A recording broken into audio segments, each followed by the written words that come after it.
Nous allons voir ici sur plusieurs exemples comment déterminer l'expression d'une fonction affine par le calcul. Alors on commence par une courbe qui passe par, enfin une droite représentative puisqu'il s'agit de fonctions affines, qui passe par deux points. Donc on a une fonction f, donc on sait que c'est une fonction affine, f est une fonction affine, donc f de x est égal à ax plus b. Et on sait quelque chose, on va dire ici, avec le coefficient directeur petit a, on sait que c'est égal à yb moins yA sur xb moins xa. Ça, c'est la formule de base qui va nous permettre de calculer le coefficient directeur ici. Ne vous trompez pas, on a le même ordre ici entre les y et les x. C'est-à-dire si on commence par le point B, alors on commence par le point B en haut et en bas également.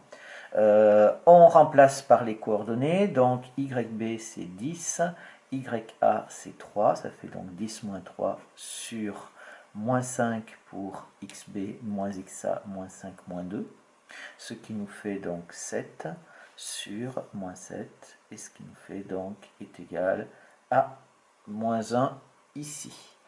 On a donc le coefficient directeur, donc on a déjà une partie de notre expression de la fonction affine. On va pouvoir dire donc f de x est égal à moins 1x plus petit b. Je rappelle qu'on écrit ça moins x plus petit b, le moins 1x, le 1 en général, on ne l'écrit pas. Maintenant, qu'est-ce que je vais faire? Eh bien, je vais utiliser, il faut que je calcule petit b, et donc je vais utiliser l'un des deux points au choix, n'importe lequel, soit le point A, soit le point B, ça nous donnera exactement le même résultat. Donc je vais dire que le point A appartient à la courbe représentative de la fonction f, donc ces coordonnées, c'est même une équivalence, hein, donc ces coordonnées vérifie l'équation de CF. Et ça, c'est équivalent à dire quoi? C'est équivalent à dire que, si j'ai pris le point A ici, c'est équivalent à dire que f de 2 est égal à 3. Hein, si le point est sur la droite, alors 3 est l'image de 2 pour la fonction f, ce que j'écris ici, en langage mathématique. Ce qui est équivalent, eh bien f de 2, on peut le calculer puisqu'on a la formule de calcul ici de la fonction f. Ça nous fait donc moins x plus b, on remplace x par 2, ça nous fait donc moins 2 plus b est égal à 3, ce qui est équivalent à dire que b est égal à 3 plus 2, ce qui nous fait b est égal à 5. Conclusion, eh bien on a fini, c'est-à-dire qu'on a trouvé ici la valeur de a qui est égale à moins 1, on a trouvé la valeur de b qui est égale à 5, on a donc tout pour donner l'expression de la fonction affine f qui va donc être égale à moins 1x plus b, c'est-à-dire moins x plus 5, puisqu'on a trouvé cette chose-là. Voilà donc notre fonction que l'on cherchait. Voilà pour le premier. Alors c'est toujours pareil, hein, c'est toujours le même principe, donc j'en ai fait un petit peu par avance. Donc la fonction g c'était pareil. Faites attention quand vous calculez le coefficient directeur, au-delà de la formule qu'on a donnée dans le cours yb moins yk sur xb moins xa, bien entendu, adaptez-la avec les points dont vous disposez et avec le nom des points dont vous disposez. L'exercice se fait exactement de la même façon. Ici on trouve des fractions, il va donc falloir travailler avec les fractions. Donc ça, si vous êtes à l'aise avec les fractions, alors vous faites les calculs, mais n'oubliez pas que vous avez la calculatrice qui peut vous aider et qui peut vous permettre de trouver le résultat. Par contre, quand vous serez entraîné sur les fractions, il faudra parvenir à faire cela de tête, en particulier pour ceux qui souhaitent prendre la spécialité maths en classe de première. On arrive à la troisième fonction, la fonction h, qui passe par le point P de coordonnées 0,3 et n de coordonnées moins 21, 17. Alors, on a ici h de x qui est égal à ax plus b, puisqu'il s'agit d'une fonction affine, avec toujours a qui va être égal à yn moins yp sur xn moins xp. Ça nous fait yn moins yp, ça nous fait 17 moins 3 sur moins 21 moins 0. ce qui nous fait 17 moins 3, ça nous fait donc 14. 14 sur moins 21. On peut simplifier ça par 7, ça nous fait donc moins 2 tiers, ici. Alors, quand on en est à ce stade-là, on devrait dire que h de x est donc égal à moins 2 tiers de x plus b. On peut l'écrire. On peut dire donc h de x est égal à moins 2 tiers de x plus petit b. Et maintenant, il faudrait calculer b comme on l'a fait dans les deux premiers exercices. Mais ici, on a quelque chose de beaucoup plus simple puisque on nous donne le point P ici qui a pour abscisse 0. On va dire ici, or, on a P de coordonnées 0, 3 appartient à la courbe représentative de la fonction h. Ça, c'est équivalent à dire que f de 0 est égal à 3. Et ce qui est équivalent à dire, quand on a f de 0, eh bien c'est l'ordonnée à l'origine. C'est donc équivalent à dire que b est égal à 3. Donc j'ai maintenant la valeur de mon coefficient directeur, j'ai la valeur de mon ordonnée à l'origine, et je peux conclure, c'est-à-dire ça me simplifie considérablement la tâche. Conclusion, je vais pouvoir dire que h de x est égal à moins 2 tiers de x plus 3. Voilà, donc pensez bien, hein, s'il y a un point qui est donné avec, qui a pour abscisse 0, alors c'est une autre façon de vous donner l'ordonnée à l'origine. On passe à la question 4, où il y avait un gros piège ici. Donc, qu'est-ce qu'on fait? On a le point A et le point B. Ça, c'est pour vous faire prendre conscience qu'il faut éviter de se jeter sur un exercice et qu'il faut toujours réfléchir un petit peu avant. Ici, on voit bien que les points A et B, ils ont la même abscisse. D'accord? Donc, on remarque que A et B ont même abscisse.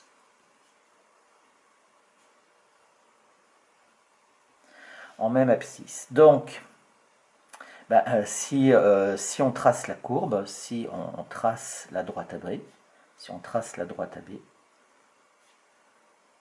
eh bien, on va obtenir quoi?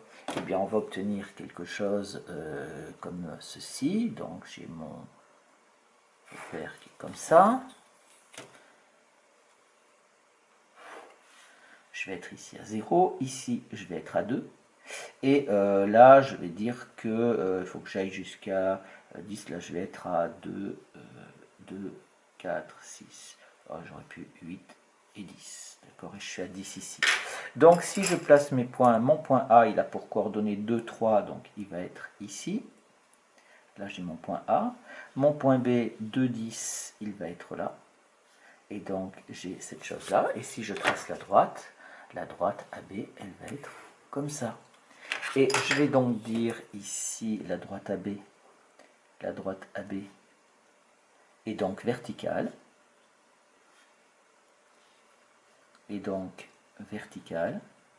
Et si elle est verticale, alors ce n'est pas la représentation graphique d'une fonction, puisque 2 aurait plusieurs images, ce qui est absolument impossible. Donc ce n'est pas la représentation graphique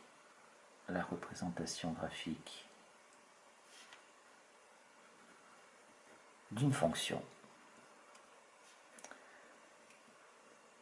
Et donc, la fonction k n'existe pas.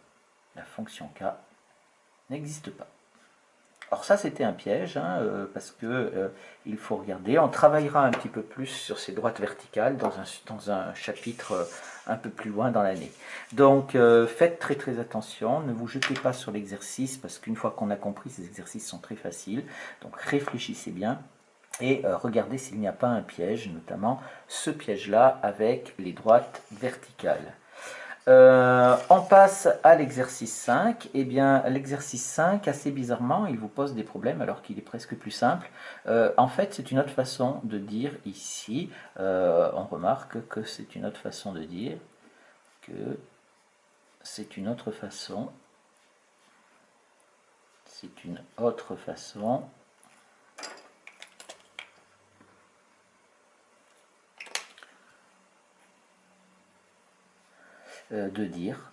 que la courbe donc représentative de la fonction f1 passe par les points A de coordonnées 5, moins 3 et B de coordonnées moins 3, 12. Tout simplement parce qu'on aurait pu faire ici, et bien tout simplement le petit tableau de valeurs avec ce qu'on nous donne dans ces valeurs-là, d'accord, pour tracer la courbe. C'est-à-dire que si je fais mon tableau de valeurs comme on l'a appris, j'ai donc x qui est ici, là j'ai y qui est égal à f de x, d'accord, c'est toujours la même chose. Et donc si je rentre ces valeurs, j'ai donc 5 qui est ici, et là j'ai moins 3. Et pour x qui vaut moins 3, je vais obtenir 12. Qu'on écrive cette chose-là, ou qu'on écrive cette chose-là, ou qu'on écrive cette chose-là, c'est exactement la même chose. Donc il faut bien être capable de passer par les trois notations différentes. Donc qu'est-ce qu'on va dire? On va dire que f1 de x est égal à ax plus b, puisque c'est une fonction affine, avec toujours, alors je le mets ici parce que j'ai plus la place, avec a qui va être égal, alors là je ne vais pas mettre yb moins yk sur b moins xa parce que ce n'était pas dans le texte, je vais essayer de respecter ça. Donc ça va me faire a qui est égal à yb, ça va être donc f1 de moins 3, moins ya, c'est-à-dire f1 de 5, sur xb moins xa, c'est-à-dire moins 3, moins 5. Vous comprenez bien, ici c'est des images, 12 et moins 3 sont des images, et 5 et moins 3 sont les antécédents. Les images en haut, les antécédents en bas. Et donc ça nous fait est égal f1 de moins 3, ça nous fait donc 12, moins f1 de 5 moins 3, sur moins 3 moins 5, ça nous fait donc moins 8. Ce qui nous fait 12 plus 3, ça nous fait moins 15 sur 8. Moins 15 sur 8. Du coup, je vais avoir ici donc f1 de x va être égal à moins 15 huitième de x plus petit b. Et je vais prendre maintenant n'importe lequel de ces deux. Je vais dire donc de plus f de f1 de 5 est égal à moins 3. Ça, c'est équivalent à dire que moins 15 huitièmes fois 5 plus petit b est égal à moins 3. Je reprends juste le calcul ici, j'ai fait une petite erreur de calcul. On a donc moins 15 huitièmes fois 5, ça nous fait moins 75 huitièmes plus b égale 3, ce qui nous fait b égale moins 3 plus 75 huitièmes que je fais passer de l'autre côté, moins 3 plus 75 huitièmes, ce qui nous fait ici 51 huitièmes. Voilà ici, et donc on corrige pour ici la fonction f1, ça nous fait moins 15 huitièmes de x plus 51 huitièmes. La sixième, je l'ai fait par avance, donc c'est exactement la même chose. Vous regarderez, on obtient 1 tiers de x plus 5 tiers, il n'y a pas de souci. Une dernière ici fonction que je n'avais pas mise sur l'énoncé et que je rajoute, je vais prendre donc f3 tel que f3 de 5 égale 12 et f3 de moins 15 égale 12. Eh bien, ça veut dire quoi? Ça veut dire que ici, si on prend les deux points qui correspondent, eh bien, on a la même ordonnée. Donc, je vais dire ici que la courbe de f3 passe donc par les points,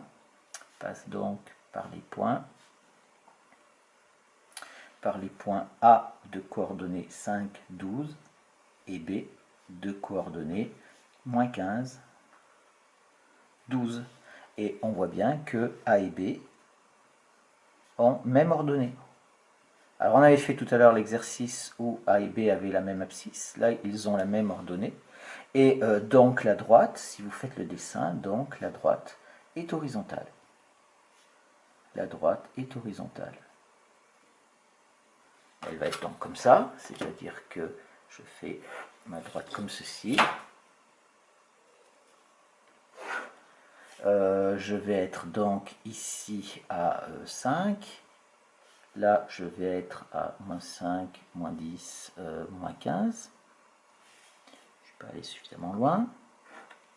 Et je vais dire que ici, je suis à 12 en prenant l'échelle qui correspond.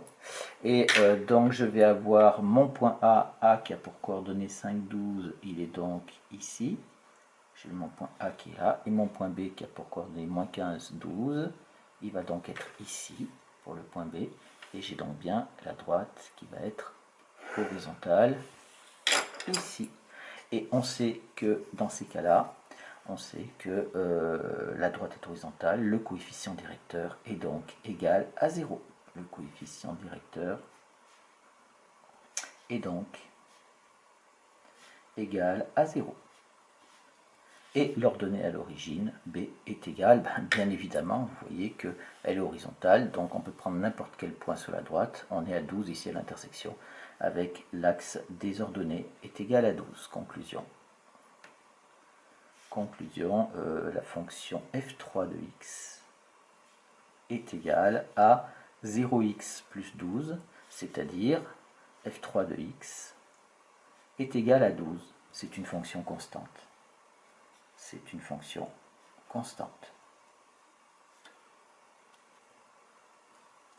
Donc voilà, faites attention de ne pas vous faire avoir. On a deux cas particuliers. Quand on a la même abscisse, alors ce n'est pas la représentation graphique d'une fonction, donc ça n'a pas trop d'intérêt dans le cadre de ce chapitre-là.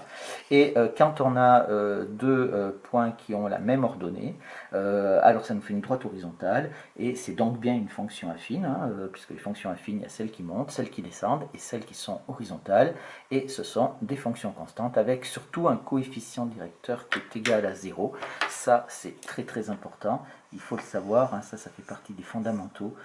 Avoir le réflexe, la droite est horizontale, le coefficient directeur vaut 0.